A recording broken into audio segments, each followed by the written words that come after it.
कब? कल हमारी एब्सोल्यूट पोजीशन हो गई थी, ठीक है। एब्सोल्यूट होता क्या है? एब्सोल्यूट पोजीशन में हम्म? पोजीशनिंग है ये। एक तो अपनी रिलेटिव थी, एक अपनी फिक्स्ड थी, और एक अपनी इसमें एब्सोल्यूट बताई थी आपने। हाँ, तो एब्सोल्यूट का बेसिकली अपन यूज क्यों करते हैं इसको?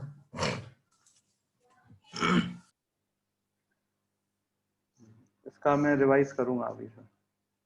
ठीक है, एब्सोल्यूट से थोड़ा सा आगे बढ़ते हैं। तो एब्सोल्यूट का यूज करते हुए मैं कुछ चीजें तुमको बता देता हूँ। मैं यहाँ पर एक डिवीजन ले रहा हूँ, इसमें मैं क्लास दे रहा हूँ, इसका नाम दे दे रहा हूँ बॉक्स 1, या इसका मैं नाम दे रहा हूँ अभी बॉक्स। ठीक है, और इसके अंदर मैं अभी 4 बॉक्स बना लेता हूँ।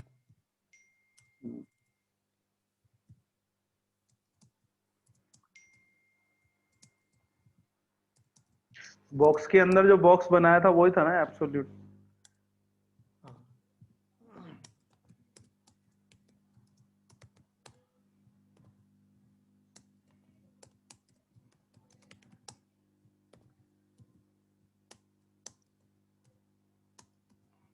ठीक है, ये मैंने 4 बॉक्स बना लिए। अब मैं इनकी CSS लिख रहा हूँ। मैंने लिखा डॉट बॉक्स, हाइट दे रहा हूँ 500 पिक्सल, विड्थ भी दे रहा हूँ 500 पिक्सल, बैकग्राउंड इसमें मैं दे रहा हूँ रेड।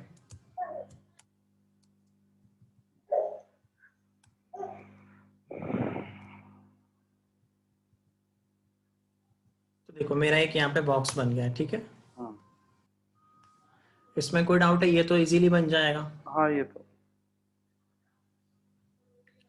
इसमें तो कोई डाउट नहीं है ना। अब ये जो मेरा बॉक्स 1 है, देखो इसको मैं कैसे बनाता हूँ। मैंने यहाँ लिखा बॉक्स 1, हाँ। इसमें मैं हाइट दे रहा हूँ 100 पिक्सल,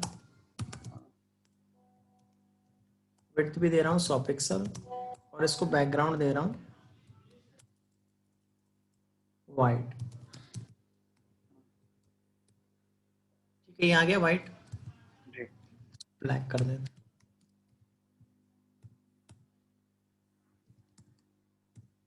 ठीक है, ये मेरा एक बॉक्स यहाँ बन गया है, क्लियर है। अब ये वाले बॉक्स को मैं ये चाहता हूं कि इसको मैं शिफ्ट कर लूं इसके कॉर्नर पे। तो कैसे कॉर्नर पे शिफ्ट होता है वो? एब्सोल्यूट पोजीशनिंग से होगा ये। तो इसके लिए मेरे को यहाँ पे पहले पोजीशन देनी पड़ेगी रिलेटिव, ऊपर रिलेटिव। और यहाँ पे मेरे को पोजीशन देनी पड़ेगी एब्सोल्यूट। एब्सोल्यूट। अगर अब मैं ऐसा करूंगा राइट 0 px, तो वो देखो राइट में शिफ्ट आ हो जाएगा। जाएगा, आ जाएगा। जी। और अगर मैं यहाँ पर पोजीशन रिलेटिव हटा दूं नहीं या है। पोजीशन हटा दूं तो वो काम नहीं करेगा, ठीक नहीं है। कर, तो नहीं अब करेगा। मैं काम करता हूँ, यहाँ पे राइट 0 को हटा देता हूँ, और यहाँ पे मैं करता हूँ सिंपल नॉर्मल, ऐसे ही रखता हूँ, ठीक है। तो अभी मेरा एक बॉक्स यहाँ बन गया। अब मैं यहाँ पे डॉट बॉक्स 2 लिखता हूँ, इसकी भी हाइट सेम देता हूँ, इसकी भी विड्थ सेम देता हूँ। इसमें मैं बैकग्राउंड देता हूँ अभी चेंज करके ग्रीन, ठीक है। और इसकी भी पोजीशन में दे देता हूँ एब्सोल्यूट, और मैं इसको टॉप से दे देता हूँ 20 px और लेफ्ट से दे देता हूँ 20 px।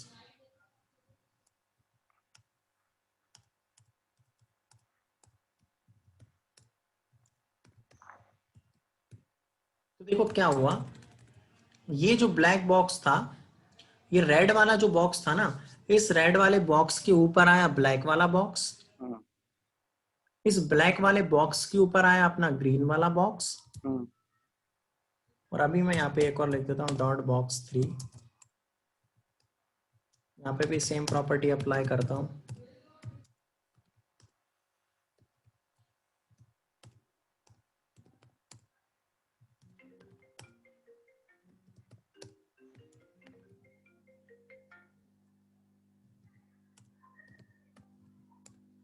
टॉप दे दिया मैंने, लेफ्ट दे दिया, और इसका बैकग्राउंड में कर देता हूँ pink.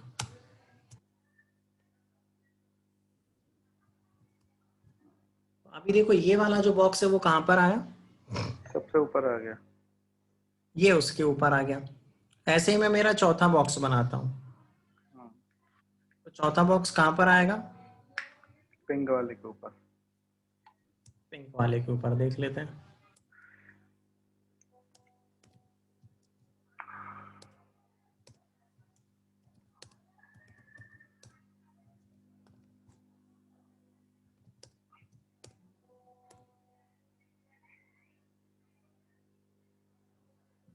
Sixty, left 60, background yellow.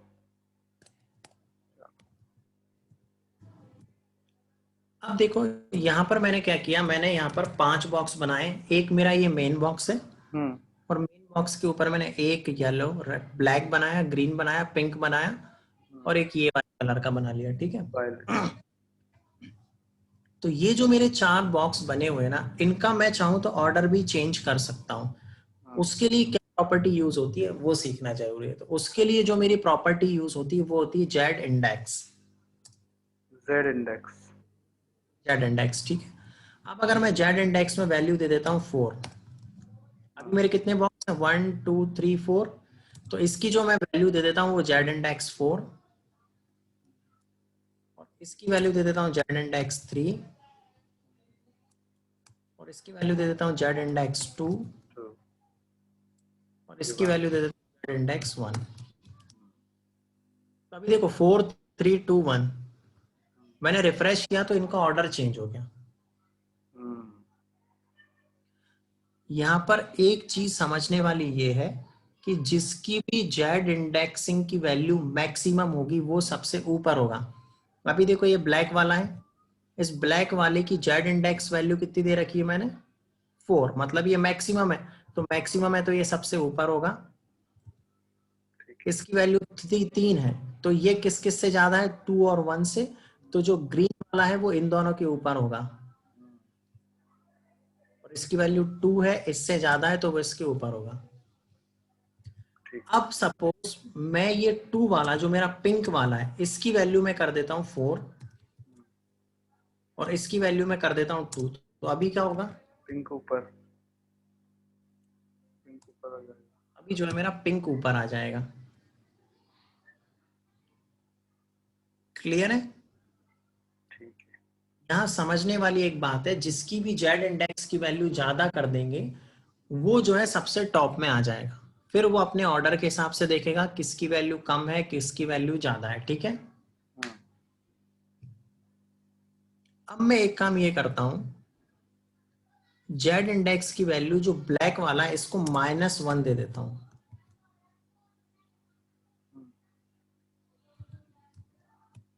तो देखो ब्लैक वाला जो है ना वो एकदम से गायब हो गया, यहां से दिख नहीं रहा है ना। अब मैं जो रेड वाला है ना, इसकी ये जो रेड मैंने दे रखा है इसको कमेंट कर देता हूं। तो देखो अभी रेड वाला, अगर यहाँ पर मेरा बताने का तरीका ये है, मतलब बताना मैं ये चाह रहा हूं तुमको, कि अगर आपने किसी भी के अंदर जेड इंडेक्स की वैल्यू -1 दे दी है तो वो उस डिवीजन के सबसे पीछे वाली लेयर पे शिफ्ट हो जाएगा। क्लियर हुआ। ठीक है। इसमें कोई डाउट है। -1 ही है, उससे कम तो नहीं होगी।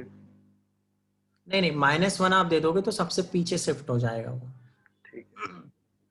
जेड बाकी इंडेक्स, जेड इंडेक्स मतलब एक तो वर्टिकल, एक हॉरिजॉन्टल हो गया, और एक बाहर की तरफ स्क्रीन की तरफ जो आ रहा है स्क्रीन की तरफ जो आ रहा है, वो जेड हो ठीक गया। है। इंडेक्स एक्स और वाई तो तुमको पता ही है। जेड इंडेक्स मतलब स्क्रीन की तरफ जो आ रहा है, तो उसको अगर आपको शिफ्ट करना है, अगर आपको ऊपर लेके आना है तो वैल्यू मैक्सिमम देनी होगी, और नीचे लेके जानी है तो वैल्यू आपको उससे कम देनी होगी। ठीक है। क्लियर। क्लियर हुआ। इसमें कोई डाउट है। नहीं। ठीक है, अभी फिर फिलहाल के लिए मैं इसको रिमूव कर देता हूँ, इसको रिमूव कर दूँ। अब देखो यहाँ मैंने एक डिवीजन ले लिया, और डिवीजन में मैंने दे दिया एक इमेज। ठीक है। और यहाँ मैंने एक पैराग्राफ ले लिया, उसके अंदर मैंने कुछ टेक्स्ट लिख दिया।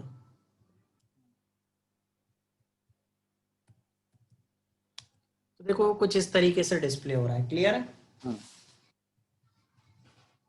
अब यहाँ मैं एक काम ये करता हूँ जेड इंडेक्सिंग को थोड़ा सा समझाने के लिए, मैं ये जो डिवीजन है ना इसकी पोजीशन दे देता हूँ अभी रिलेटिव।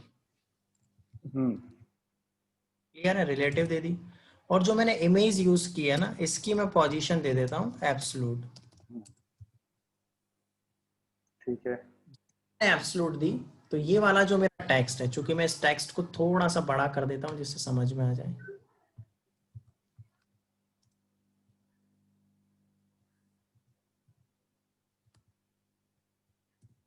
अभी जी ये देखो, ये जो मेरा टेक्स्ट है ना और ये जो इमेज ये इमेज ऊपर आ रही है और टेक्स्ट नीचे आ रहा है ना। अब अगर मैं यहाँ पर जेड इंडेक्स की वैल्यू -1 दे दूं तो क्या होगा, इमेज पीछे वो चली इमेज चली जाएगी और मेरा टेक्स्ट ऊपर आ जाएगा। आ तो गया। जेड इंडेक्स की एक्चुअल में जरूरत कहाँ पड़ती है ये समझ में आया कि अगर एक बॉक्स है उस बॉक्स के अंदर 2 या 3 हमने कंटेंट डाल रखे हैं और उनमें हम सीक्वेंस फिक्स कर रहे हैं जेड इंडेक्स वाइज, तो किसको हमको कहाँ रखना है वो हम जेड इंडेक्सिंग से बता सकते हैं। ठीक है, ये क्लियर हुआ। हाँ। इसमें कोई डाउट है? नहीं, ये तो समझ गया। अब देखो अगला मैं बताता हूँ। अच्छा, इनहेरिट मैंने बता दिया था क्या? इनहेरिट, चलो बता देता हूँ। जैसे मैंने एक डिवीजन लिया और इस डिवीजन में मैंने एक क्लास दे दी है बॉक्स, और इस डिवीजन के अंदर एक क्लास ले ली मैंने इनबॉक्स। ठीक है, अब यहाँ पे मैंने लिखा डॉट बॉक्स, इसकी हाइट दे रखी है मैंने 100 px, इसकी विड्थ दे दी है मैंने 80%, इसको मैंने दे दिया फ्लोट लेफ्ट,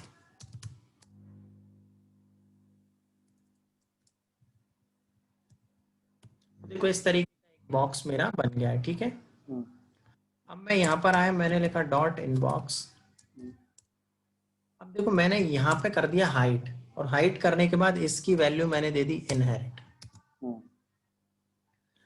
तो हाइट इनहेरिट लिखने का मतलब ये होगा कि जो भी मेरे पेरेंट की हाइट की वैल्यू है वो ऑटोमेटिक इसको ले लेगा। क्लियर हुआ?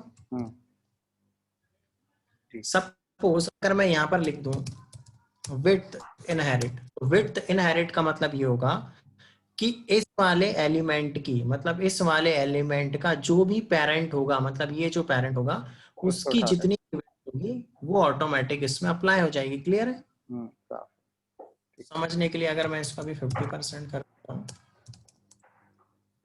फ्लोट लेफ्ट कर देता हूँ और बैकग्राउंड करता हूँ इसका ग्रीन। देखो हाइट उसने क्या की है, 100 ही ली, तो हाइट इसकी ऑटोमेटिक आ गई है। तो वो ऑटोमेटिक कैसे आई है, इस जो हमने दी है ना इनहेरिट, इसकी वजह से। तो ये एक छोटी सी चीज थी, ये समझ में आ गई? हाँ, क्लियर है। इसमें कोई डाउट है? तो जो भी आप अगर अपने पेरेंट की प्रॉपर्टी को बेसिकली आप उसके चाइल्ड में अप्लाई करना चाहते हो तो उसको आप यूज कर लोगे इनहेरिट के थ्रू। क्लियर है? ठीक है। कोई डाउट है? नहीं, ठीक है।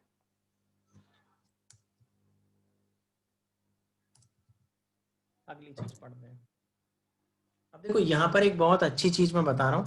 जैसे सपोज मैंने यहाँ पर एक डिवीजन ले लिया और इसकी मैंने क्लास दे दी box1, एक और डिवीजन ले लिया, इसकी मैंने क्लास दे दी box2, एक और डिवीजन ले लिया, इसकी मैंने क्लास दे दी box3। ठीक है, और इसके अंदर मैंने अभी कुछ कंटेंट डाल दिया,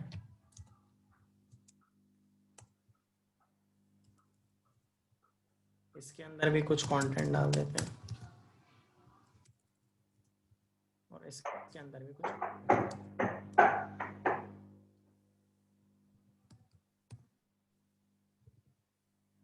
अब हम CSS दे देते हैं। मैं यहाँ लिखता हूँ डॉट box1, इसकी हाइट अभी मैं दे रहा हूँ 200 पिक्सल, विड्थ भी दे रहा हूँ 200 पिक्सल, इसको फ्लोट दे रहा हूँ लेफ्ट,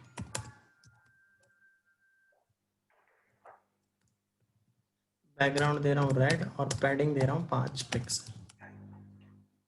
क्लियर है? ये समझ में आया? देखो ये वाला जो मेरा बॉक्स है ना वो लेफ्ट में शिफ्ट हो गया है, हो गया। अभी मैं इसको कमेंट कर देता हूँ यहाँ पे थोड़ी देर के लिए। और जो मेरा बॉक्स 2 है, बॉक्स 2 में मैं कोड करता हूँ डॉट बॉक्स 2, इसमें भी सेम चीज अप्लाई करता हूँ। और अभी मैं इसको फ्लोट कर देता हूँ राइट, और इसमें मैं बैकग्राउंड देता हूँ ग्रीन।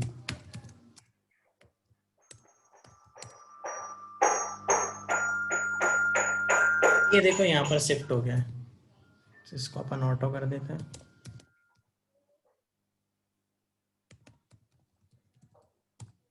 क्लियर है? ये लेफ्ट में शिफ्ट हो गया है और ये राइट में शिफ्ट हो गया है, ठीक है। अब सपोज मैं यहाँ पर एक और डिवीजन बना लेता हूँ, डिवीजन बॉक्स 3 में भी मैंने कुछ कंटेंट डाला और मैं इसको रिफ्रेश करता हूँ, तो देखो ये वाला जो मेरा कंटेंट है ना ये एकदम ऊपर शिफ्ट हो गया, देख रहे हो गया ऊपर शिफ्ट। कभी कभी क्या होगा कि ये जो बॉक्स 3 है ना, जैसे बॉक्स 3 का मैं कोड करने गया, मैंने यहाँ पे लिखा डॉट बॉक्स 3, मैंने इसकी हाइट दे दी 100 पिक्सल, मैंने इसकी विड्थ दे दी 100% और मैंने इसको दे दिया फ्लोट लेफ्ट, है ना। तो देखो जैसे ही मैं इसको फ्लोट लेफ्ट दे रहा हूँ, बैकग्राउंड भी कुछ डाल देते हैं,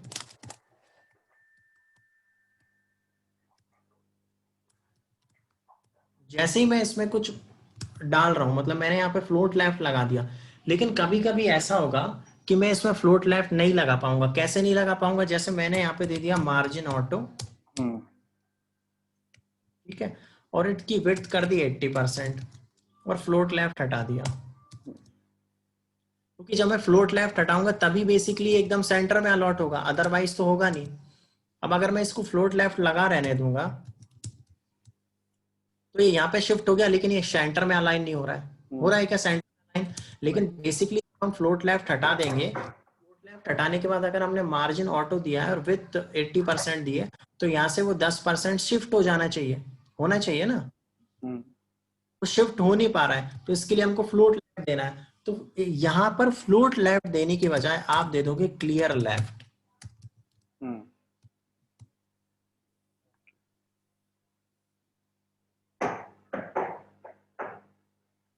ये समझ में आया? Clear left.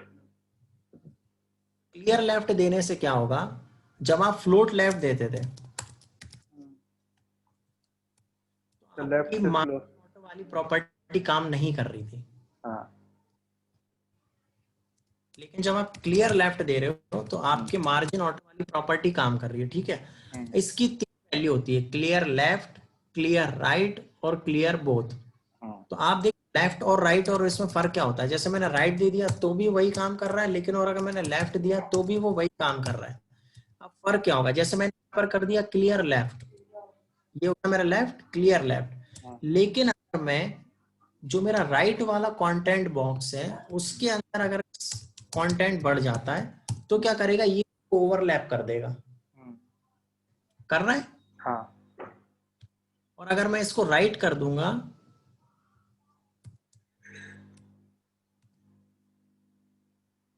तो ये राइट वाले से तो ले लेगा, लेकिन अगर लेफ्ट वाला कंटेंट बढ़ेगा तो फिर ये इसको ओवरलैप कर देगा। तो इसका सॉल्यूशन ये होता है, आप क्लियर की वैल्यू दे दो बोथ। कोई डाउट है? ठीक है।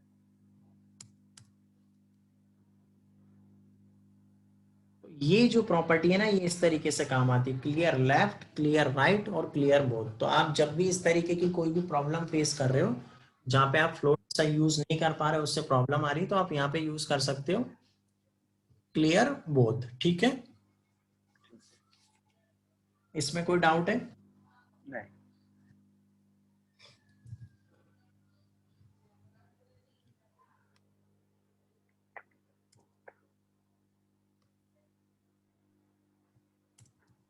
अच्छा, हमारे ब्लॉक एलिमेंट हमने पता ही है, हमको इनलाइन एलिमेंट भी हमको पता है, ये पता है। इसी में मैं एक चीज आगे बता रहा हूँ, जैसे मैंने AHREF लिया, हैश लिया और यहाँ पे लिखा मैंने होम। नेविगेशन नेविगेशन टाइप में अभी प्रॉपर फुल नेविगेशन तो नहीं बना रहे, लेकिन कुछ चीज मैं बता रहा हूँ जिससे नेविगेशन बनते हैं। जैसे मैंने ए लिखा, यहाँ पे होम लिखा और अबाउट लिखा, तो ये हमारा ए क्या होता है, एक तरीके का इनलाइन एलिमेंट होता है ना। इनलाइन एलिमेंट का मतलब ये होता है कि ये एक के पास में एक में शिफ्ट हो जाएंगे, है ना। अब एक्चुअल में इनमें प्रॉब्लम आती कहाँ पे वो मैं बताता हूँ। जैसे मैंने यहाँ पे स्टाइलिंग दे दी और यहाँ पे लिख दिया ए, और ए की मैंने हाइट दे दी 100 पिक्सल, इसकी भी विड्थ दे दी 100 पिक्सल, और बैकग्राउंड दे दिया मैंने रेड। तो अब देखो क्या होगा, जैसे ही मैं इसको रिफ्रेश करता हूं, इसने बैकग्राउंड वाली प्रॉपर्टी तो ले ली है, लेकिन इसने हाइट और विड्थ प्रॉपर्टी नहीं ली है। मतलब अगर मेरा कोई भी इनलाइन एलिमेंट है, जैसे ये ए मेरा इनलाइन एलिमेंट है, वो हाइट और विड्थ वाली प्रॉपर्टी नहीं लेगा, ठीक है। अच्छा, क्लियर है, कोई डाउट है? अब या तो फिर अगर इसमें मेरे को हाइट और विड्थ देनी है तो मैं इसको क्या करूं, डिस्प्ले ब्लॉक, यही करना पड़ेगा। जैसे ही मैं डिस्प्ले ब्लॉक दूंगा, ये हाइट और विड्थ वाली प्रॉपर्टी तो ले लेगा, लेकिन अब ये इनलाइन में नहीं होगा, ये एक के नीचे एक शिफ्ट हो गया है ना। ठीक है। अब मैं चाहता हूं कि ये एक के पास में एक में शिफ्ट हो जाए और प्रॉपर ये हाइट भी ले ले और विड्थ भी ले ले। इसके लिए एक प्रॉपर्टी होती है हमारे डिस्प्ले इनलाइन ब्लॉक।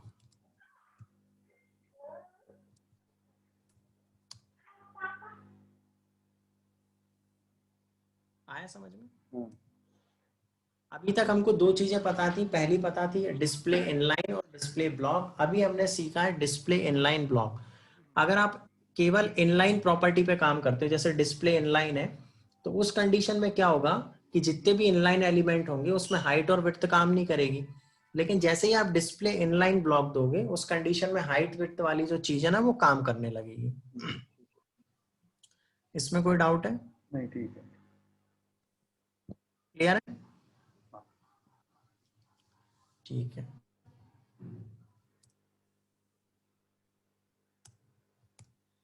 आज मैं तुमको एक छोटा सा नेविगेशन बताऊंगा विदाउट ड्रॉप डाउन, जो कैसे बनता है, उसके अंदर कैसे कैसे चीजें होती हैं। ये इतना एडवांस तो नहीं, लेकिन एकदम बेसिक होगा, जिससे तुमको कुछ आइडिया लगेगा कि ये बेसिकली नेविगेशन किस तरीके से काम करता है। ठीक है, तो स्टार्ट करते हैं। सबसे पहले मैं यहाँ पे ले लेता हूँ यूएल। ये बनता कैसे वो समझना। सबसे पहले मैंने ले लिया यूएल, और यूएल मैंने एलआई ले लिया, यहाँ पर लिखा मैंने एलआई के अंदर मैंने लिख दिया होम। लेकिन तुमने हमेशा देखा होगा, जब भी आप कोई नेविगेशन बनाते हो तो उसके ऊपर प्रॉपर एक लिंक होती है, उस लिंक पे क्लिक करने के बाद हम किसी ना किसी दूसरे पेज के ऊपर जाते हैं, यही होता है। तो इसके लिए आपको क्या करना पड़ेगा, आपको इस एलआई के अंदर एक लिंक बनानी पड़ेगी। Anchor tag.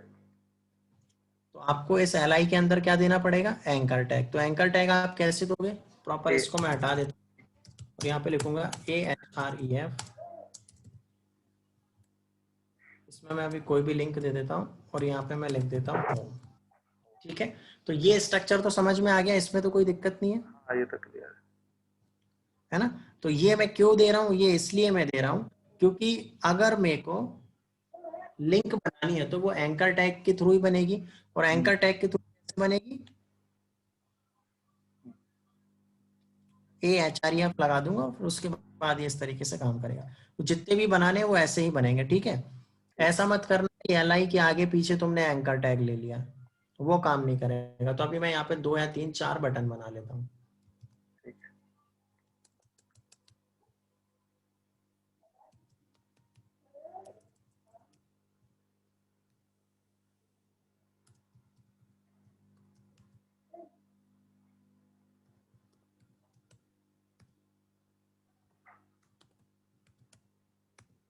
क्लियर है?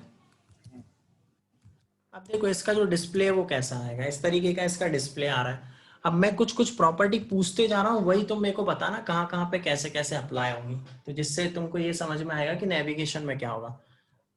नेविगेशन बनाना है मेरे को, तो सबसे पहले मेरे को क्या चीज करनी पड़ेगी इसमें?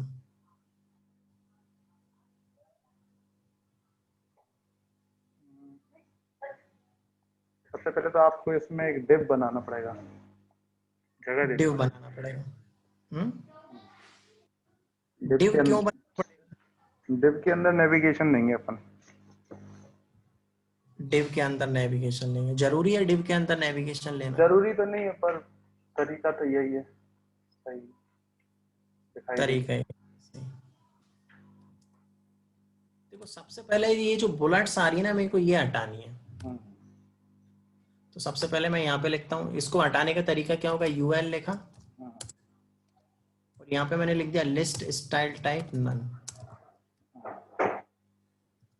देखो सबसे पहले वो सारी की सारी बुलेट्स हट गई। क्लियर है? जी। वो डिवीजन के अंदर लेना है नहीं लेना है वो तो एक बात की चीज है, हम बस यहाँ पे डिवीजन ले लेंगे। अभी अभी तो हम प्रॉपर यूएल और एलआई से नेविगेशन बनाना सीखे। ठीक है। यूएल के अंदर मैंने क्या कर दिया, लिस्ट स्टाइल टाइप कर दिया, बुलेट्स हट गए। सेकंड चीज मेरे को क्या करना पड़ेगी? अंडरलाइन हटाना पड़ेगा। अंडरलाइन हटाना पड़ेगी। तो अंडरलाइन कहाँ, अंडरलाइन किस एलिमेंट की वजह से आ रही है? लिंक की वजह से आती है। लिंक की हैश वजह से आ हैश रही है। चलो हैश हाँ, या हैश की वजह से। तो एलआई के अंदर जो एंकर टैग है उसमें मेरे को करना पड़ेगा टेक्स्ट डेकोरेशन नन। यही करना पड़ेगा।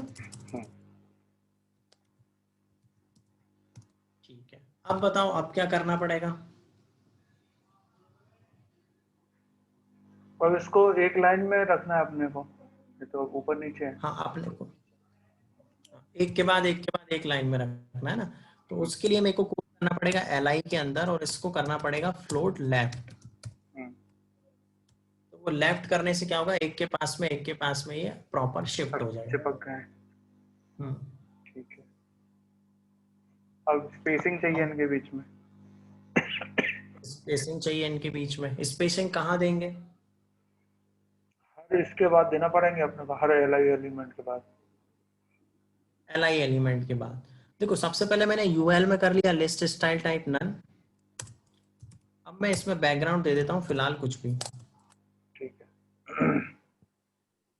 ठीक है, ये मैंने बैकग्राउंड दे दिया इसके अंदर। अब ये देखो मेरा बैकग्राउंड आ नहीं रहा है, उसका रीजन क्या है? जब भी आप यहाँ पर फ्लोट लेफ्ट दोगे, आप देखो मैं इसको हटा देता हूँ यहाँ पे फ्लोट लेफ्ट, तो मेरा बैकग्राउंड का कलर आ जाएगा। और जब भी मैं यहाँ पे फ्लोट लेफ्ट कर दूंगा मेरा बैकग्राउंड का कलर चला जाएगा, क्योंकि अब क्या हो रहा है, ओवरफ्लो हो गया है। आप यहाँ पर एक प्रॉपर्टी दोगे ओवरफ्लो हिडन। ठीक है, और यहाँ पर अभी मैं कलर दे देता हूँ व्हाइट। तो इनका कलर हो गया व्हाइट। अब मैं क्या करता हूँ, इसके अंदर मार्जिन 0, या मैं एक काम करता हूँ इसको कर देता हूँ मार्जिन ऑटो, और इसकी जो विड्थ है वो कर देता हूँ 80%। ठीक है, मार्जिन ऑटो कर दिया, विड्थ कर दी 80%। और इसने अगर कहीं से पैडिंग ले रखी तो उसको मैं कर देता हूँ 0 पिक्सल। इसको मैं हटा देता हूँ। तो मेरा जो होम वाला है ना, ये क्या हो रहा है, ये एकदम यहाँ से एकदम गैप। तो ये क्यों हो रहा है, पैडिंग ले रहा है। तो मैं यहाँ पे कर देता हूँ पैडिंग 0 पिक्सल। और जो मेरा एलआई वाला है ना, इसके अंदर मैं दे देता हूँ पैडिंग 14 पिक्सल और 16 पिक्सल। एक के अंदर मैंने दिया है 14 पिक्सल और 16 पिक्सल। ये 14-16 कैसा है? हाँ, ये देखो 14-16 मैंने दिया है टॉप से और राइट से। अब देखो जैसे ही मैंने यहाँ पे 14 पिक्सल और 16 पिक्सल दिया है ना, तो ये प्रॉपर काम नहीं कर रही है। ये मैंने पैडिंग दी है टॉप और राइट से। अब अगर मैं यहाँ पे लिख दूं डिस्प्ले इनलाइन ब्लॉक, तो अभी जब मैंने पैडिंग दी थी ना 16 पिक्सल और 16 पिक्सल, वर्क नहीं तो कर रहे। उसने ना तो हाइट बढ़ाई ना विड्थ बढ़ाई। क्यों? क्योंकि अभी तक एंकर वाला इनलाइन एलिमेंट, और जैसे ही मैंने उसको कन्वर्ट किया ब्लॉक एलिमेंट में, उसने हाइट और विड्थ दोनों बढ़ा दी।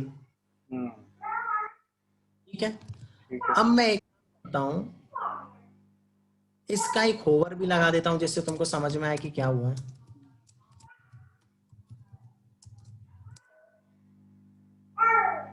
बैकग्राउंड करता हूं रेड और इसका कलर करता हूं।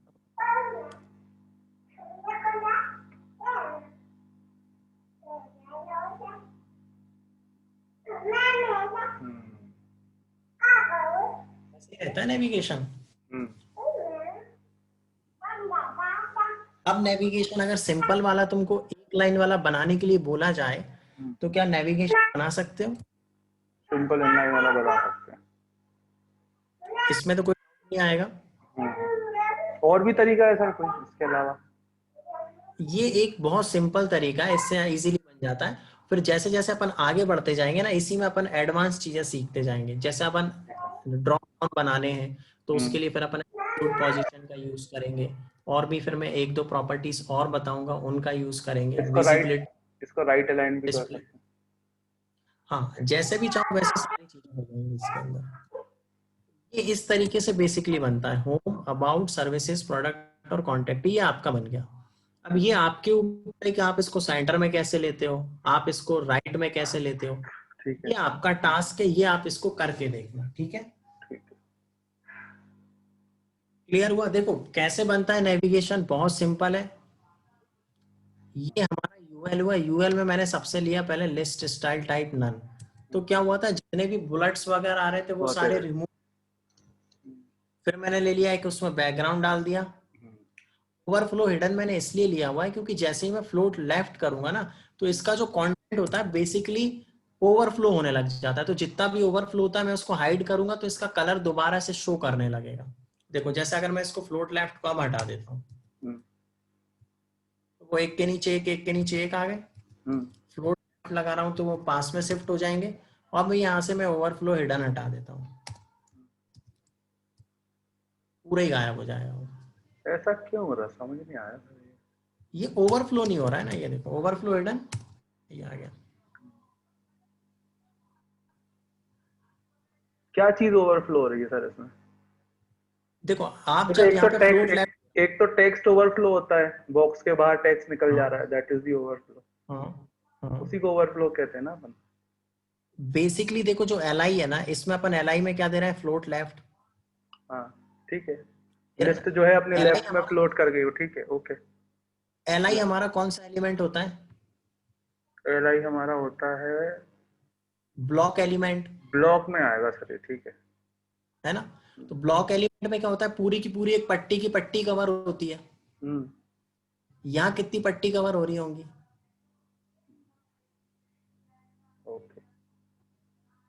यहाँ पे 5 की 5 पट्टी कवर हो रही है। तो जो भी कंटेंट आप डाल रहे हो बेसिकली इसका पूरा ओवरफ्लो हो रहा है।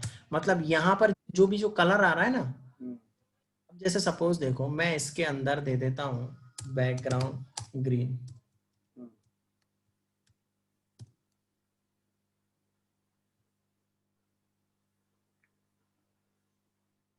अब यहाँ से फ्लोट लेफ्ट हटा देता हूँ। ओके, समझ गया। ओवरफ्लो हिडन भी हटा देता हूँ। कुछ हुआ? कुछ नहीं हुआ, जैसा था वैसा ही बना हुआ है। लेकिन जैसे ही आप इसको फ्लोट लेफ्ट करोगे, हाँ वैसे ये लेफ्ट में जाके शिफ्ट हो जाएगा। और ठीक है, और मैं अब इसका कलर हटा देता हूँ। तो इसने यूएल का कलर ले लिया और इसका रेड वाला, ठीक है। ये है एकदम बेसिक नेविगेशन। इसकी प्रॉपर्टी का यूज करते हुए फ्लोट लेफ्ट वाला, आगे जब हम पढ़ेंगे तो फ्लोट लेफ्ट वाली जो चीज है ना उसको भी हटा देंगे।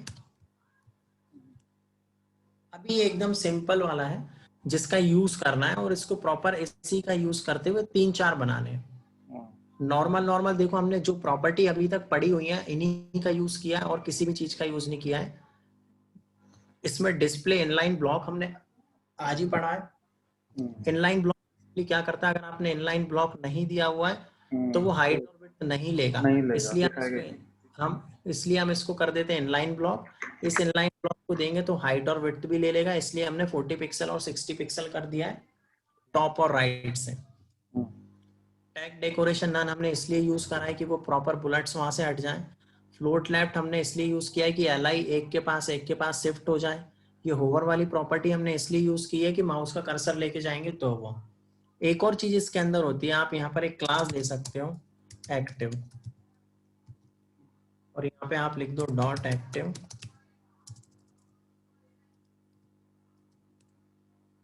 और इसमें आप दे दो बैकग्राउंड ग्रीन, या बैकग्राउंड दे देते हैं हम ये।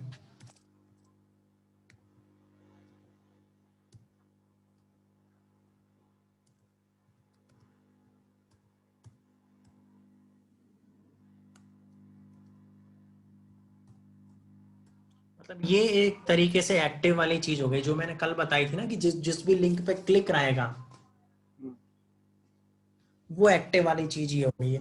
तो इसका भी हम यूज आगे देखेंगे कि अभी तो हम ये वाले पेज पर हैं तो हमारा ये वाला ब्लैक हो रहा है, लेकिन जैसे ही अब हमारा पेज हम चेंज कर देंगे, अबाउट वाले पेज पे आएंगे तो अबाउट वाला ब्लैक हो जाना चाहिए, मतलब उसके अंदर एक्टिव क्लास आ जानी चाहिए। तो ये सबके अंदर लगाएंगे अब अपन एक्टिव क्लास?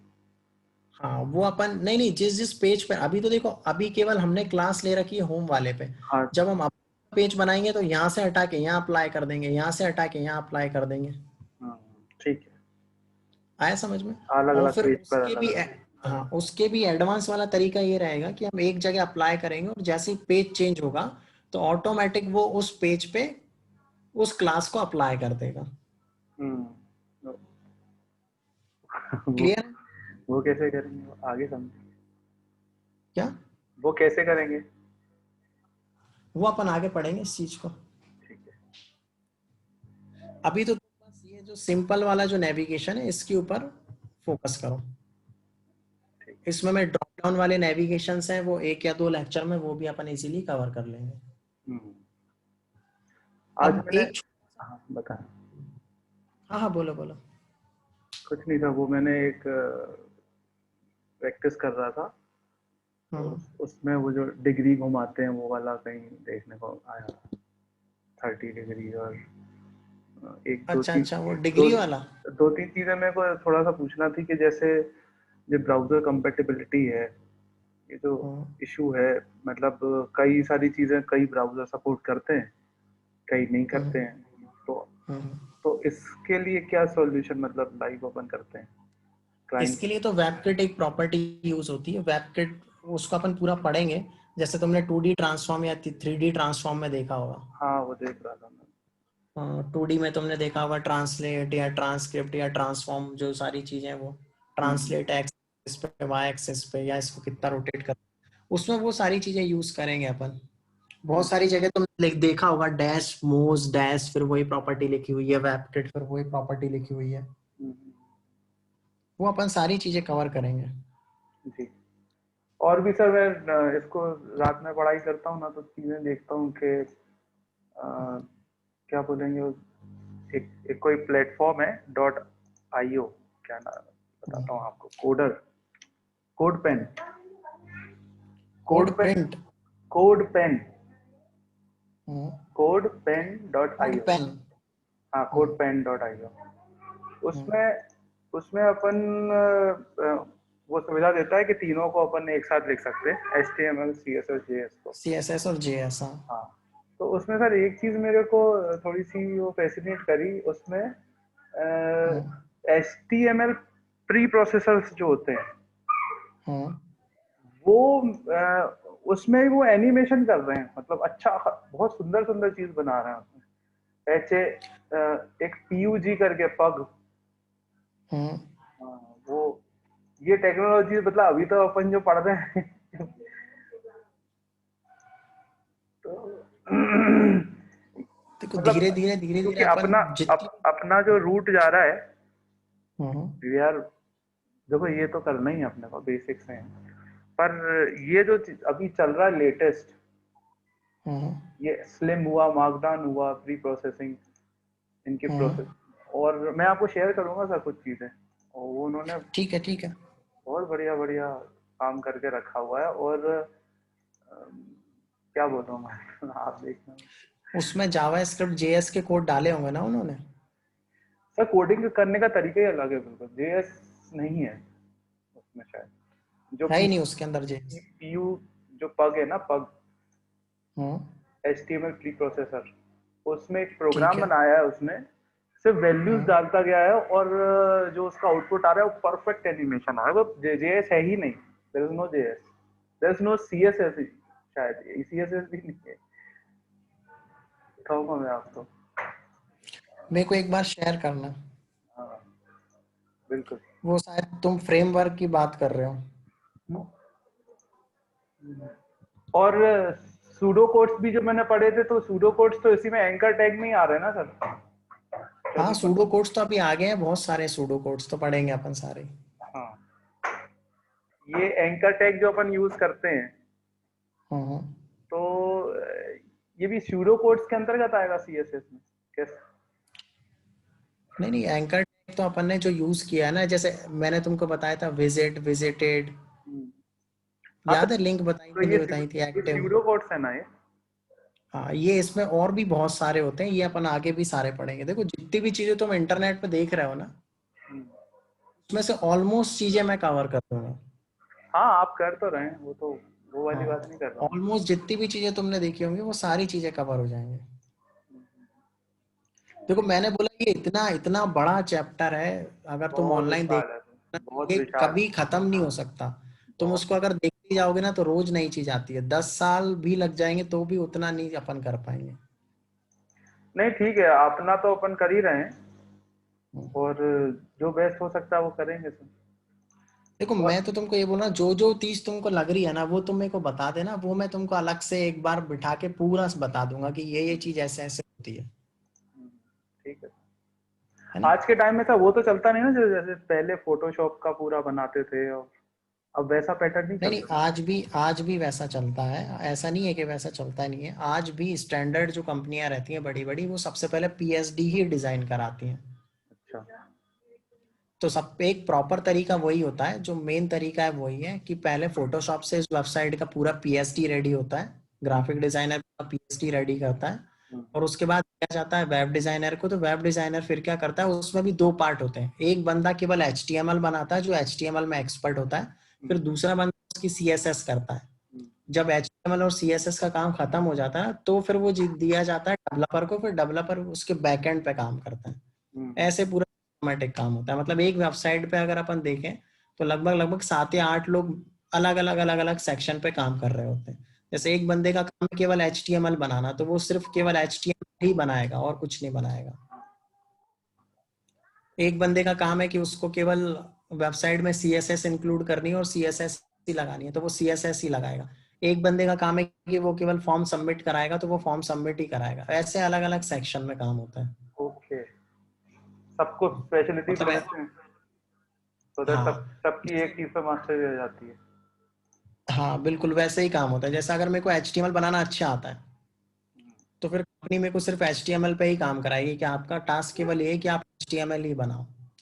कोई बंदा एक्सपर्ट है कि वो फॉर्म करा सकता है, फॉर्म में अच्छे वैलिडेशन लगा सकता है, तो फिर कंपनी उसको पूरा प्रॉपर वैलिडेशन का काम उसी को देगी। कोई भी प्रोजेक्ट आएगा उसका काम होगा कि सारे के सारे वैलिडेशन उसी को लगानी।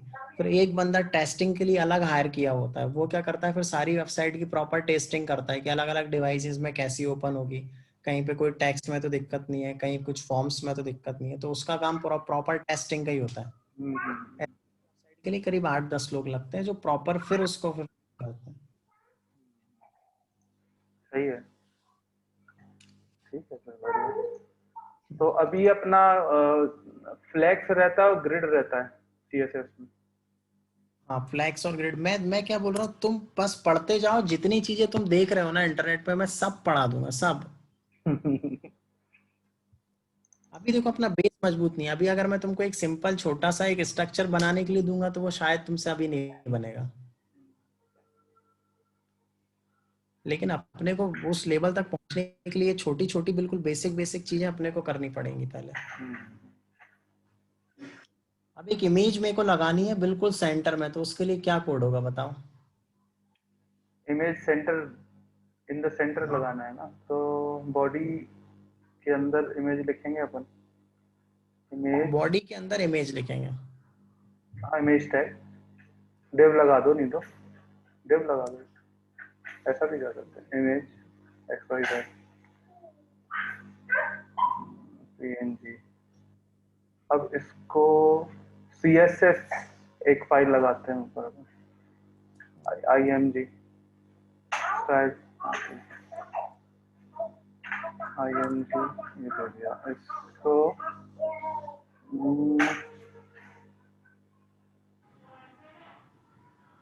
इसको अपन करते हैं सेंटर, अलाइन, अलाइन करते हैं पहले,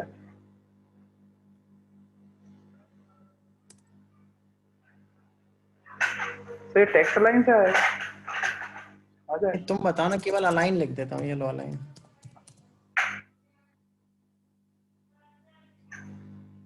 पूछ रहा हूँ, टेक्स्ट लाइन से हो जाएगा। नहीं वो तो तुम मेरे को बताओ ना, मेरे को तो ये इमेज मैंने लगा दी है यहाँ पे। वैसे अगर इसको मैं इसको करता तो मैं यूं करता कि जो जो लोकल टैग है उस पर मैं इसको पहले तो सेंटर अलाइन कर लूंगा और फिर उसका वर्टिकल अलाइन करके इसको मिडिल में रख लूंगा। मतलब यहाँ पे क्या कोड करोगे बताओ, मैं यहाँ पे लिखता हूँ। इसमें टेक्स्ट अलाइन कर दें, टेक्स्ट अलाइन सेंटर, नीचे वर्टिकल अलाइन आ जाए, सेंटर नहीं आया। ठीक है, वर्टिकल अलाइन भी कर दूँ।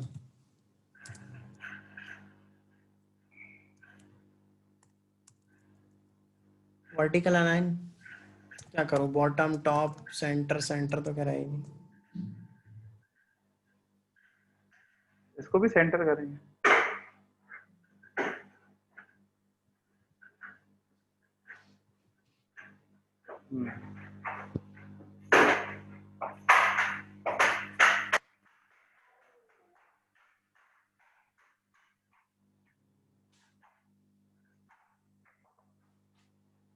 इसको फ्लोट करते हैं, क्या कर दें? फ्लोट, फ्लोट, लेफ्ट, तो वो तो लेफ्ट में शिफ्ट हो जाएगी ना। तो पैडिंग लगा देंगे। पैडिंग लगा देंगे।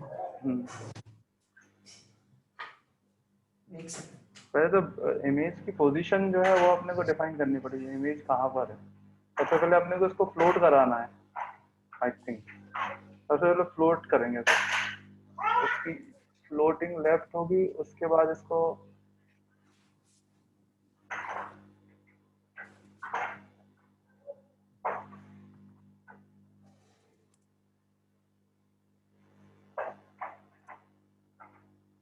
फ्लोट लेफ्ट कर दी इसको। अब इसको पैडिंग देते हैं 50%।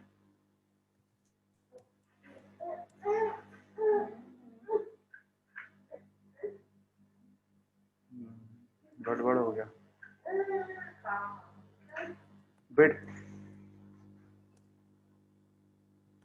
मार्जिन मार्जिन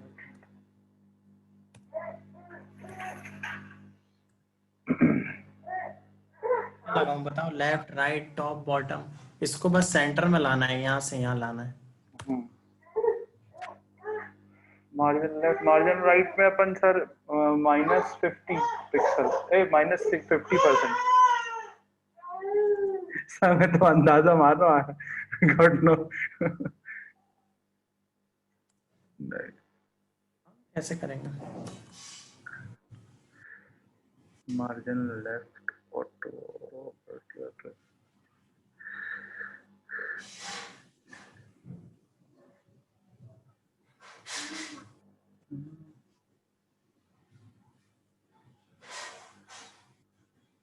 अलाइन सेंटर कर रहे हैं तो भी नहीं हो रहा है। नहीं हो रहा है।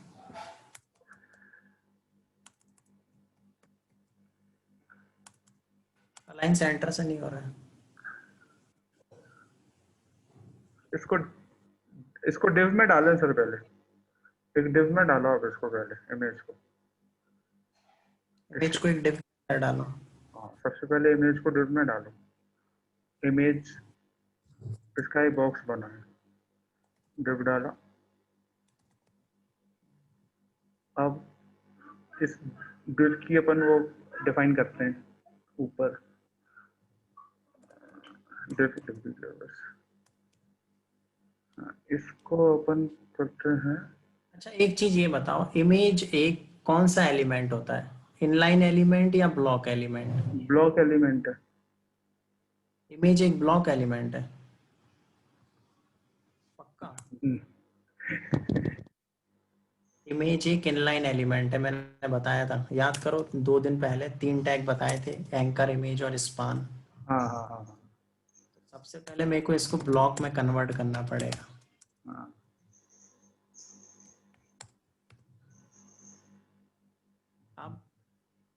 अब मैं इसमें विड्थ दे सकता हूँ, हम्म।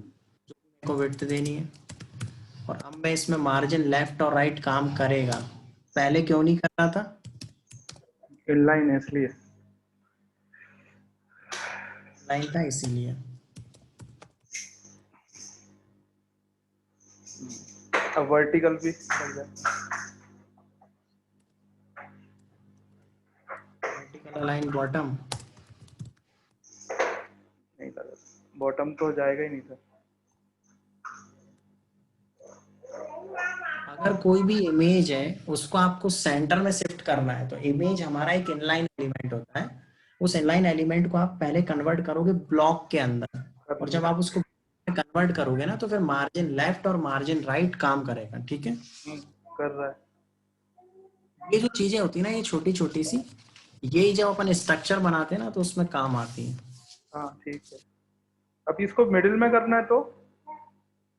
मिडिल में ही तो है अभी वो, नहीं, बिल्कुल सेंटर में करना है, सेंटर ऑफ द यहाँ पर पिक्चर। सेंटर में करना है। हाँ। इसको भी मैंने तुमको बताया हुआ है कि कैसे सेंटर होगा, अब बताओ ये कैसे सेंटर होगा, चलो।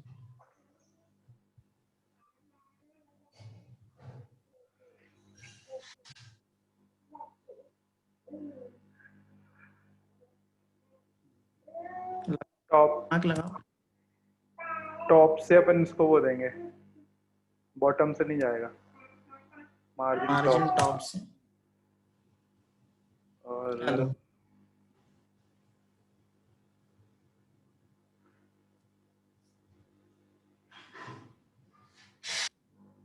50%, नहीं पर उसका पता ही नहीं है ना 50% कैसे होगा।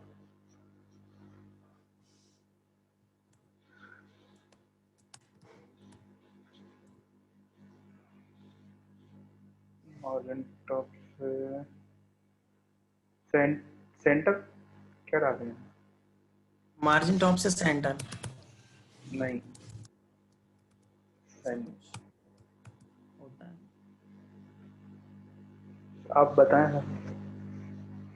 सोचो सोचो, देखो मैं तो एक बार बताऊंगा तुमको आ जाएगा, लेकिन से जो प्रॉपर्टी है ना, वो क्या चीज है कि जितना आप इसके अंदर दिमाग लगाओगे ना, उससे ज्यादा काम होता है। अब जैसे हाँ, मैंने तुमको बता दिया मार्जिन लेफ्ट ऑटो, और ये कर दिया तो वो यहाँ पर आ गया। अब यहाँ से नीचे लेके जाना है तो कैसे लेके जाओगे? पिक्सल्स दूंगा अगर मेरे को पता होगा इसका, तो जनरली तो पिक्सल से मार्जिन देते हैं, और ठीक है, एग्जैक्ट बीच में कैसे लेके आएंगे sir exact?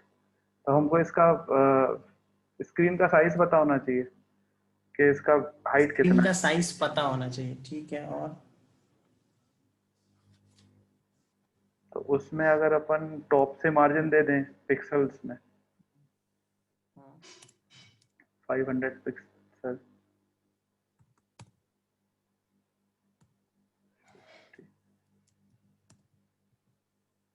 View port height अभी मैंने तुमको बताई नहीं है, वो भी बता दूंगा, लेकिन व्यू पोर्ट हाइट के अलावा भी ऑप्शन है, बताओ क्या है वो?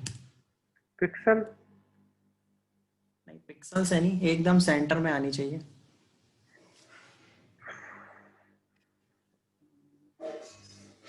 आपने बताया था एक ईएम बताया था, हाँ, एक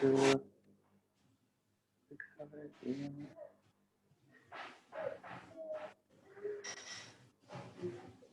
नहीं आ रहा जमाने का। अरे भूल गए उतना सा।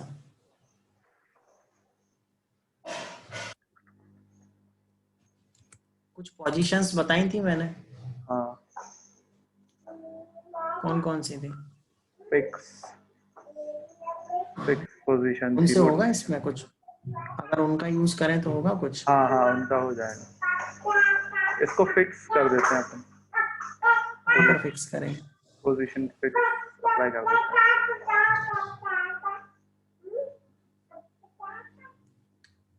कोड पोजीशन बताओ, कोड इसमें मैं लिखता हूँ, मेरे को कोड बताओ। ये आएगा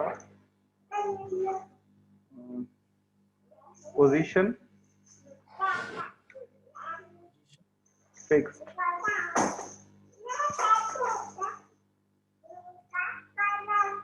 और फिर अपन डालेंगे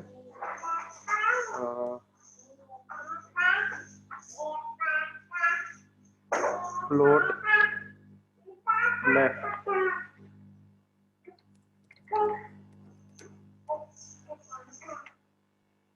और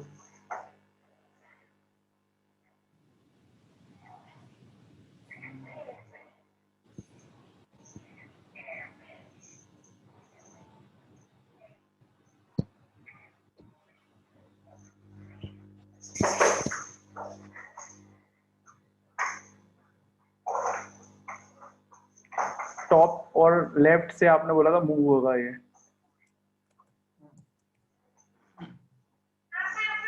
टॉप,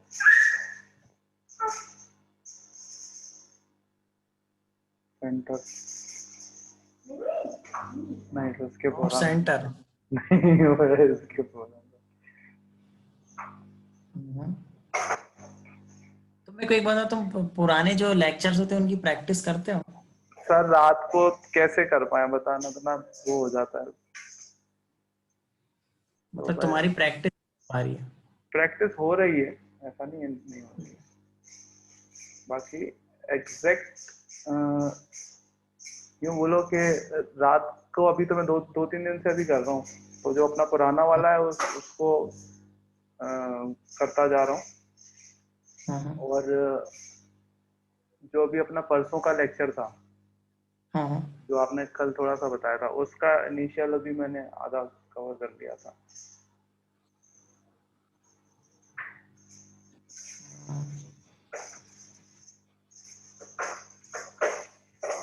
मॉर्निंग टाइम कर दो ना सर, सुबह का 10:30। सुबह का कब का करो बताओ? 10:30, क्योंकि सर रात को, सुबह 10:30। रात को इतना नहीं हो पाता है सर। अगर मॉर्निंग में हो ठीक है। जाता, मॉर्निंग में हो जाता तो मॉर्निंग में अपन बैठ के कर सकते हैं। रात को 12 बज जाते हैं, फिर उसके बाद तो फिर ठीक है, तो अपन कल से तो नहीं, परसों, कल अपन रख लेंगे रात में क्लास, और परसों से अपन इसको शिफ्ट कर देते हैं सुबह 10:30 बजे, ठीक है? हाँ बेटर रहेगा सर वो क्या, क्योंकि जैसे ही आप पढ़ते हो तो कायदा ये कहता है आपको उसकी प्रैक्टिस उसी समय करना चाहिए।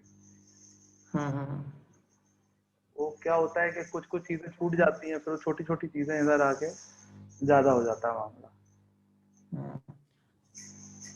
इमेज सेंटर में लगाना बैकग्राउंड पोजीशन, मैंने पुराने वाले लेक्चर में बैकग्राउंड के बारे में पूरा बताया हुआ है। इमेज को सेट करेंगे बैकग्राउंड में, और बैकग्राउंड पोजीशन का यूज करके होती है वो। तो वो वाला लेक्चर मेरा देखना, और उसमें मैंने कैसे सेट किया हुआ सेंटर में वो देखना, ठीक है?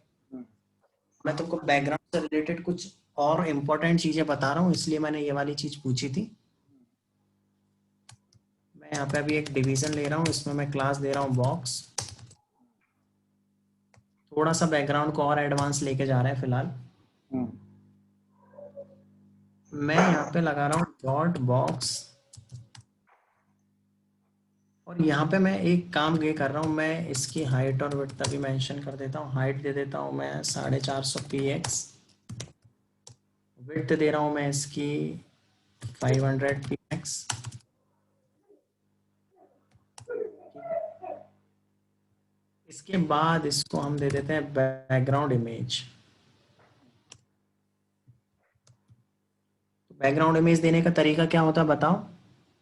बैकग्राउंड इमेज देने का तरीका इसमें URL, फिर उसके अंदर इमेज का वो अब लिखते मैं इसमें नाम दे दूंगा, तो यहाँ मैं दे देता हूँ xyz.png। ठीक है, तो ये xy.png आ गई है इसके अंदर। अब अगर मैं इसके अंदर एक और इमेज लगानी है, अभी तो मैं एक ही लगाता था, अब अगर एक और लगानी है तो मैं यहाँ लगाऊंगा कॉमा।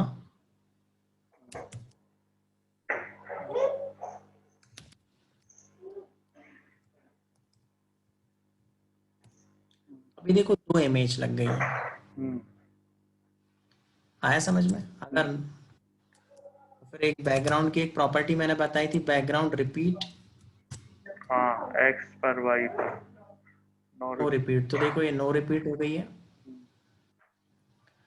अब यहाँ पर मेरी 2 इमेज तो लगी हुई हैं, ठीक है। अब मैं मेरी बैकग्राउंड की पोजीशन को भी शिफ्ट करना चाहता हूँ, तो मैं यहाँ पे लिखूंगा बैकग्राउंड पोजीशन। ये वाली जो है ना, इसको मैं शिफ्ट करना चाहता हूँ, तो मैं यहाँ पर लिखूंगा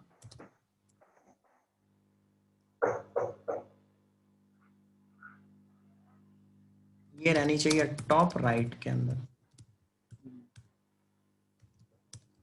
क्लियर है? तो ये देखो ये टॉप राइट में आ गई है। टॉप राइट में जैसे ही आई है, तो ये वाला जो मेरा अंदर वाली इमेज है ना, उसकी भी पोजीशन चेंज हो गई है। ये भी क्या हो गई है? टॉप राइट हो गई है ना। तो अगर इसको फिक्स करना है तो फिर मैं यहाँ पर कॉमा लगाऊंगा और इसको मैं दे देता हूँ टॉप लेफ्ट। दूसरी इमेज के ऊपर हो गई है। क्लियर है? तो ये वाली जो इमेज है इसकी पोजीशन हो गई है मेरी टॉप राइट, और ये वाली जो मेरी पोजीशन है उसकी पोजीशन क्या हो गई है? Top top left. लेफ्ट। हम अभी तक हम बेसिकली ये सीख रहे थे कि हम एक डिवीजन के अंदर एक ही बैकग्राउंड इमेज लगा पा रहे थे और उसकी पोजीशन हम सेट कर पा रहे थे। लेकिन अभी फिलहाल हम एक बैकग्राउंड के मतलब एक डिवीजन के अंदर 2 बैकग्राउंड इमेजेस लगा पा रहे हैं, और उनकी दोनों जो प्रॉपर्टीज हैं, उनकी जो पोजीशंस है, उनको हम इस तरीके से सेट कर पा रहे हैं। क्लियर है? हाँ, इसमें बिल्कुल। कोई डाउट है? नहीं, अब ठीक है। तो ये बैकग्राउंड में हम थोड़ा सा और एडवांस आ गए हैं। पहले हम एक पे काम कर रहे थे, अभी हम 2 पे काम कर रहे हैं। जैसे जैसे हम आगे बढ़ते जाएंगे, हम और सारी चीजें जो मैंने पुरानी पुरानी बताई हैं, जैसे मैंने विड्थ बताई, हाइट बताई, पैडिंग, मार्जिन, इनके भी धीरे धीरे एक एक लेक्चर में मैं इनकी एडवांस चीजें भी कवर करता जाऊंगा। तो अभी आज मैंने बैकग्राउंड में तुमको थोड़ा सा एडवांस बता दिया है कि इसमें हम 2 चीजों को भी यूज कर सकते हैं, 2 इमेज भी यूज हो जाएंगी और दोनों की पोजिशंस भी हम अलग अलग तरीके से यूज कर लेंगे। ठीक है? ठीक। कोई डाउट है? नहीं, ठीक है सर। परसों से अपन कर रहे हैं सर, मॉर्निंग का टाइम 10:30। परसों से 10:30 बजे का कर लेंगे। उनको भी बता देना, दुबे जी को, वो भी आ जाएंगे। हाँ, बता दूंगा मैं उसको भी, क्योंकि आज मैंने उसको बताया था कि कल 10 बजे रहेगी रात में, और फिर उसके बाद सुबह का रख लेंगे 10:30 का।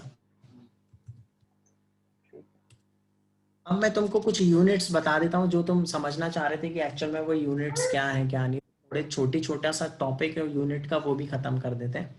देखो यूनिट्स जो होती है ना, बेसिकली 2 तरीके की यूनिट्स होती है, एक होती है एब्सोल्यूट और दूसरी होती है रिलेटिव। ठीक है? जैसे मैं यहाँ पे सपोज यहाँ पर मैं लिख देता हूँ डिवीजन क्लास बॉक्स, और मैं इसको यहाँ पे ऊपर आता हूँ और मैं यहाँ पे लिखता हूँ डॉट बॉक्स। इसके अंदर मैं कुछ प्रॉपर्टी यूज करता हूँ, जैसे मैंने इसकी हाइट दे दी 1 सेंटीमीटर। पहली होती है सीएम मतलब सेंटीमीटर, इसको हम बोलते हैं एब्सोल्यूट, मतलब ये प्रॉपर किसी के ऊपर डिपेंडेंसी नहीं है इसकी, ठीक है। ये अपने आप में इंडिविजुअल रहेगी। जैसे मैं एक तो इसको दे सकता हूँ सेंटीमीटर में,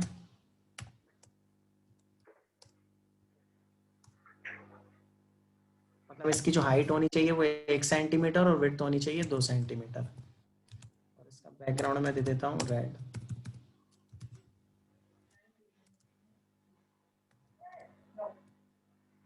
देखो इसकी जो हाइट है ना, वो आपकी कैसे आ जाएगी? सेंटीमीटर में। तो पहला आप इसको दे सकते हो सेंटीमीटर में, दूसरा आप इसको दे सकते हो मिलीमीटर में,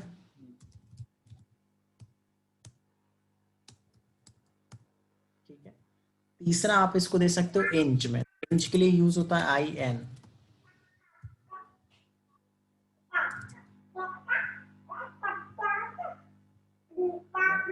10 इंच और 20 इंच, जो भी इंच में आपको वैल्यू देनी है वो आप यहाँ पे दे दोगे तो वो इंच के हिसाब से सेट हो जाएगा।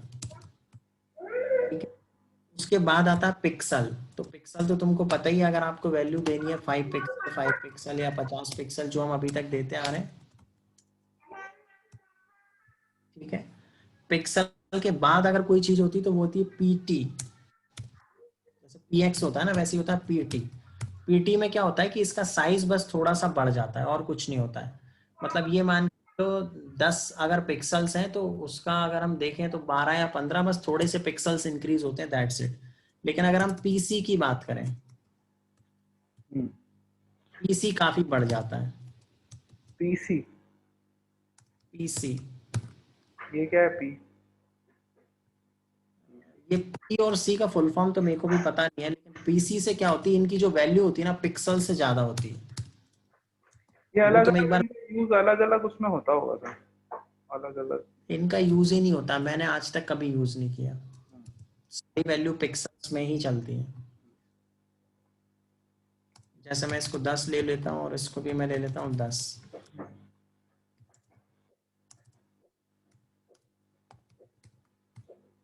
ये देखो आ गया 10 पीसी और 10 पीसी। वहीं अगर मैं पिक्सल्स वाली कोई वैल्यू लूंगा तो मेरा पिक्सल काफी छोटा आएगा इससे।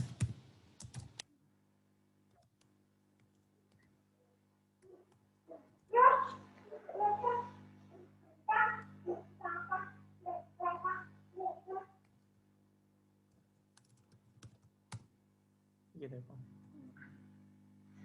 पिक्सल तो स्क्रीन के अकॉर्डिंगली होता है ना सर, जितनी बड़ी स्क्रीन ये भी रहता है स्क्रीन के अकॉर्डिंग ही है, लेकिन इसकी जो वैल्यूज होती है ना वो मल्टीपल पिक्सल्स होती है। अब कितनी रहती है वो एग्जैक्ट मेरे को फिगर पता नहीं है, लेकिन इसका एग्जैक्ट फिगर एक बार गूगल कर लेना अगर तुमको लगता है कि इंपॉर्टेंट है ये। बाकी मेरे हिसाब से तो कभी यूज हुआ नहीं है, सारी वैल्यूज हम पिक्सल्स में देते हैं और वो ज्यादा बेटर भी होता है। ठीक ये बेसिकली इतने तरीके के यूनिट्स होते हैं जिनको हम दे सकते हैं। तो एक होता है सीएम, एक होता है एमएम, एक होता है इंच, एक पीएक्स, एक टी और पीसी। ये सारे लेते हैं एब्सोल्यूट। है, ठीक है, एब्सोल्यूट।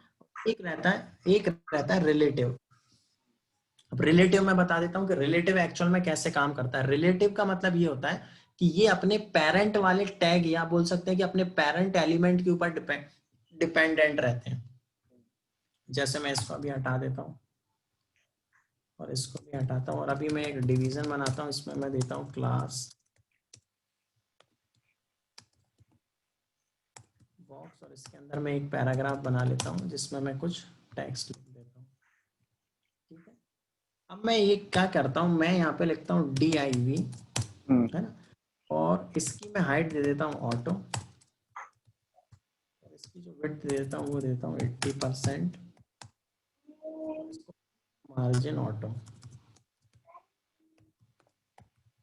ठीक है, और इसमें मैं बैकग्राउंड दे देता हूँ रेड, कलर वाइट।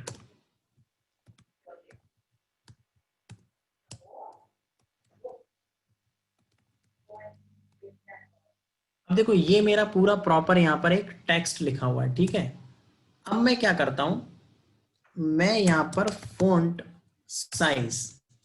साइज में दे देता हूँ इसको 19 पिक्सल, या 19 ना देते हुए दे देता हूँ 20 px। देखो ये जो मेरा फोंट है वो 20 पिक्सल के अराउंड हो गया। अब ये जो मेरा P लिखा हुआ है ना, ये P मेरे डिवीजन के अंदर है, मतलब P जो है चाइल्ड है डिवीजन का। तो मैं यहाँ पर आता हूँ, मैं यहाँ लेता हूँ P और P का मैं फोंट साइज कर देता हूँ। फोंट साइज में करता हूँ 0.5 और यहाँ पे मैं लिख देता हूँ EM।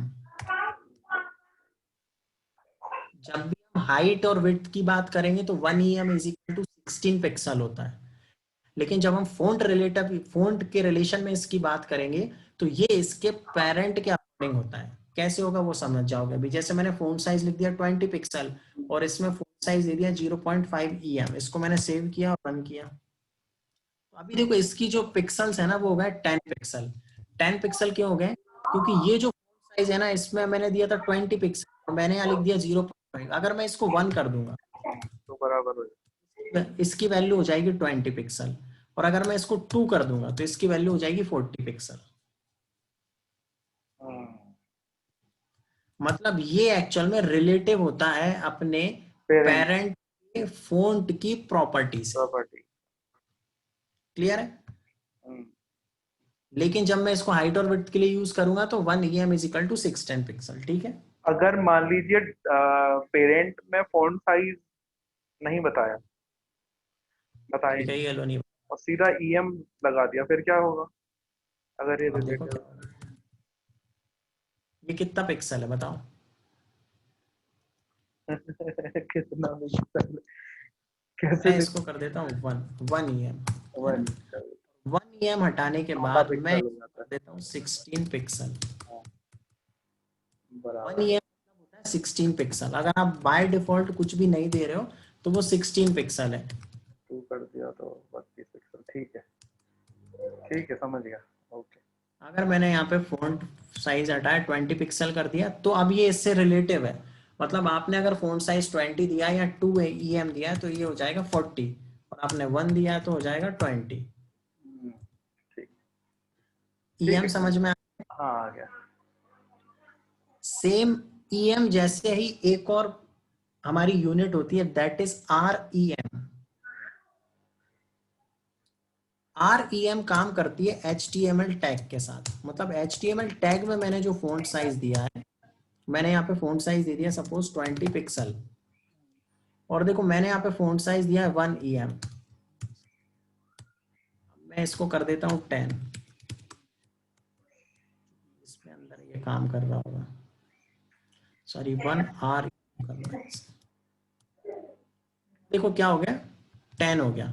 और अगर मैं इसको बढ़ा दूंगा 20 तो वो 20 हो जाएगा। मतलब EM और REM में केवल फर्क ये होता है कि जो EM होता है वो अपने पेरेंट के फॉन्ट के हिसाब से चीजें चेंज करता है, और जो REM होता है वो HTML टैग के अंदर जो फॉन्ट दिया हुआ होता है ना उसके हिसाब से काम करता है। ओके, क्लियर है? ठीक है। इसमें कोई डाउट है? मतलब ऐसे भी अपन डिफाइन कर सकते हैं, HTML टैग को भी देके फॉन्ट साइज कर दिया। मतलब हाँ बिल्कुल आप कर सकते हो। ग्लोबल आप हाँ ग्लोबल टेक्स्ट साइज हो गया, ये सारे ऐसे ही हो जाएंगे, बयां कर दिया। हाँ बिल्कुल बिल्कुल। मतलब इसका यूज ये होता है कि आपको अगर बेसिकली 100 जगह चेंजेस करने हो तो आपको बार बार पिक्सल्स में जाके चेंज नहीं करना है। आप बस यहाँ पे फॉन्ट साइज आपका चेंज करो। आपने यहाँ पर चेंज किया तो इसके हिसाब से फॉन्ट को 20 मतलब बढ़ाना है या कम करना है वो आप REM से कर सकते हो। बाकी स्टैंडर्ड वहां पर। सर ये तो मतलब सारी प्रॉपर्टीज अपन डिफाइन कर सकते हैं ऐसे HTML देके, बिल्कुल कर सकते हैं। जो थ्रू आउट द पेज चल जाए। तो आप बेसिकली फॉन्ट के लिए इसका यूज करो। ठीक है। ऐसे CSS में बॉडी पे भी लग जाता है। हाँ बॉडी बॉडी में भी लग जाता है। बॉडी का। अब अगर मैं इसको कर दूं बॉडी तो देखो क्या होगा।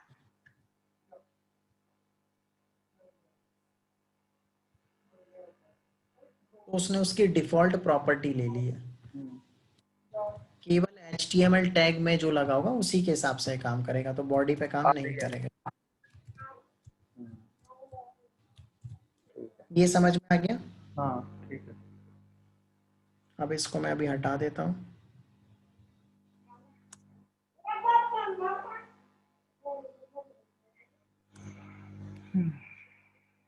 एक होता है व्यू पोर्ट हाइट और एक होती है व्यू पोर्ट विड्थ। तो व्यू पोर्ट विड्थ तो मैं तुमको बता चुका हूँ, याद है? मेटा टैग में बताया था। नहीं नहीं वो तो मैंने बताया ही था, लेकिन मैंने तुमको एक व्यू पोर्ट विड्थ एक फॉन्ट में यूज करके भी बताया था। हाँ, याद है? जिससे हमारा फॉन्ट एकदम रिस्पॉन्सिव हुआ था कि कहीं पर भी कितना भी बड़ा कर लें कुछ कर लें उस हिसाब से हो रहा हाँ, था। उसके मतलब जितनी बड़ी स्क्रीन होती थी उसके अकॉर्डिंगली वो शिफ्ट हो जाता था। देखो मैंने यहाँ दिया डिवीजन क्लास बॉक्स और मैंने यहाँ लिख दिया डॉट बॉक्स। इसकी मैंने हाइट दे दी 50 ph, विड्थ दे दी मैंने इसकी 500 पिक्सल।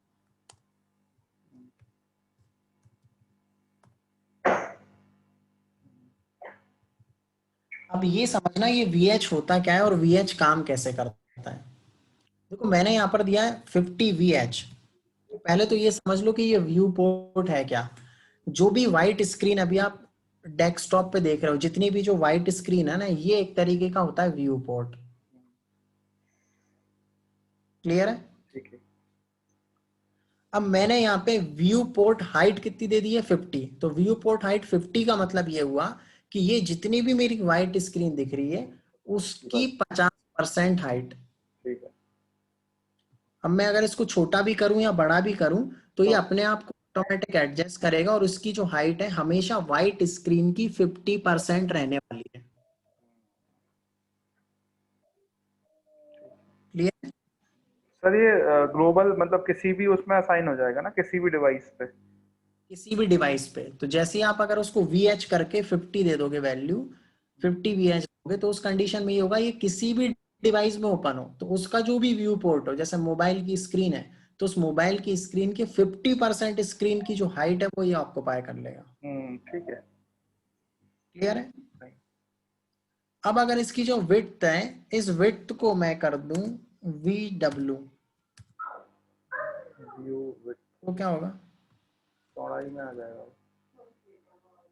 VW जैसे ही करूंगा ये काम नहीं करेगा क्योंकि VW वाली जो प्रॉपर्टीज होती है मैंने तुमको पहले भी बताया था फोंट में काम कर रही होती है। ठीक है। अभी देखो इसका कितना सारा हो गया। सॉरी, इसको 50 करो। एंडलेस हो जाएगा वो, चलते ये चलते। देखो यहाँ तक हो गया है। इसका यूज तुमको VW इसलिए अपन यूज नहीं करते क्योंकि इसका जो ज्यादा यूज होता है वो फोंट के उसमें यूज होगा। यहाँ पे ये काम तो कर रहा है, देखो यहाँ से भी करेगा, यहाँ से। इसका यूज आप करोगे रिस्पॉन्सिव फोन्ट्स बनाने में, VW का। क्लियर है।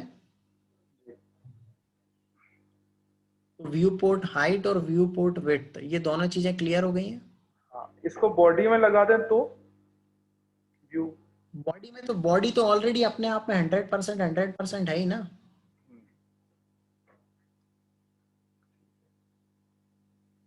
बॉडी तो एक्चुअल में अपने हिसाब, देखो यहाँ पे मैं कर देता हूँ बॉडी, ये लो।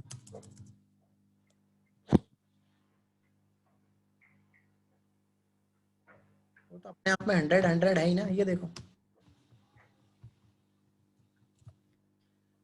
बॉडी के रिलेटिव में जो भी चीज आप लोगे उसके अंदर ये काम करेगा। अभी तो पूरा का पूरा व्यू पोर्ट उसने कवर कर लिया। अभी क्या कर रहा है, जितना भी मेरा व्यू पोर्ट था उसकी 50% विड्थ इस बॉक्स को दे दे रहा है और आगे की 50% हाइट इसको दे दे रहा है।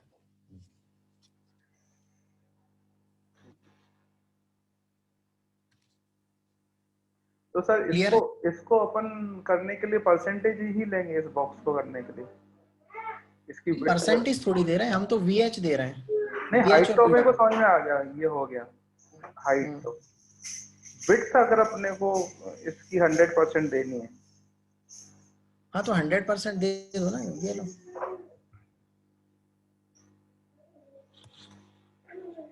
तो यही सही फिफ्टी तरीका है ना? परसेंट सर ये यही सही तरीका है ना विड्थ देने का, 100% दे दो? विड्थ, हाँ विड्थ देने का सबसे बढ़िया तरीका 50%। और अगर आप परसेंटेज में नहीं देना चाह रहे हो तो फिर आप VH भी दे दोगे तो कोई दिक्कत नहीं है। तो भी आधा ले लेगा वो। हाँ तो भी आधा ले लेगा वो।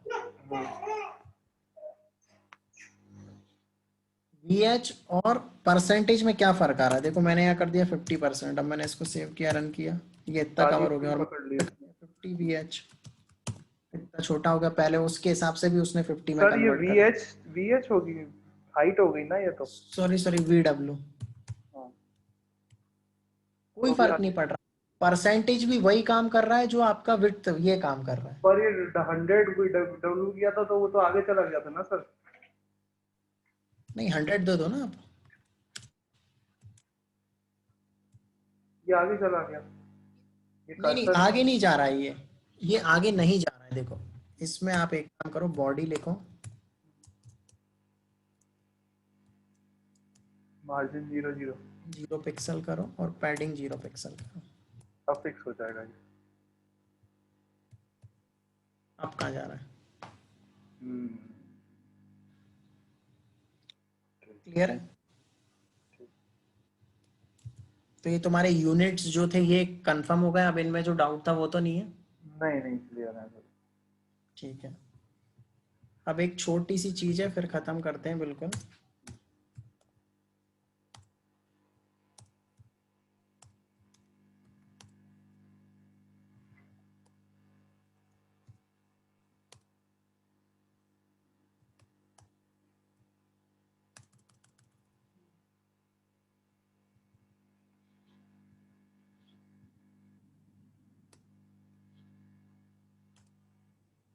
कर्सर की बहुत सारी वैल्यूज होती हैं, अगर आप उस डिवीजन पे पर्टिकुलर अपना जो कर्सर है उसको चेंज करना चाहो तो। ओके। ठीक है,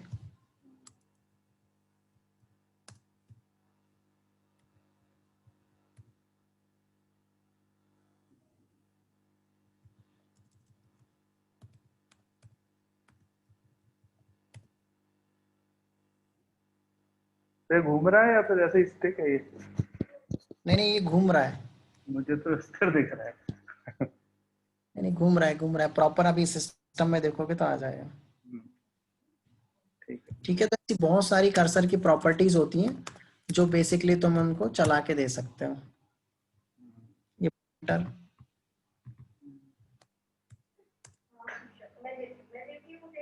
ये प्रोग्रेस, एक होती है नॉट अलाउड,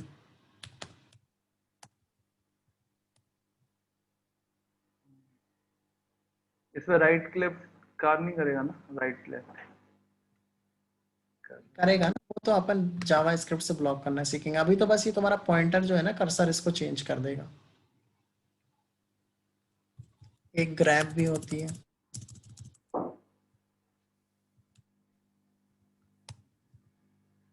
ग्रैब या ग्रैब रहती है कुछ।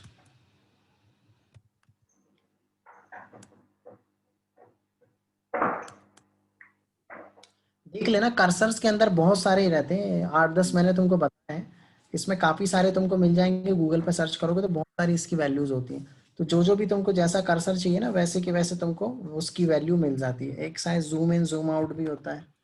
हाँ ये रहा, ये जूम इन, ये जूम आउट। ये सिर्फ कर्सर दिखाएगा, काम नहीं करेगा? नहीं। नहीं काम करेगा वो अपन आगे सीखेंगे कि काम करेगा कैसे, अभी बस वो वैसा चेंज कर देगा। कर्सर का वो चेंज हो जाएगा।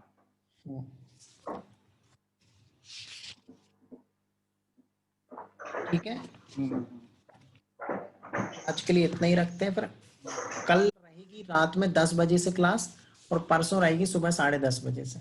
बेहतर होगा सर। ठीक है, बिल्कुल कल से थोड़ा फास्ट कर दूं, बिल्कुल कर दो सर। रिकॉर्डिंग होती है तो कोई इशू नहीं है, देख सकते हैं अपन। अगर है ना? कुछ समझ नहीं ठीक, आता तो पूछ ही लेते हैं हम, तो कोई प्रॉब्लम नहीं है। ठीक है, तो कल से थोड़ा थोड़ा अपन कोशिश करेंगे कि जल्दी जल्दी चीजें कर लें। ठीक है, ठीक है। Okay sir, thank you.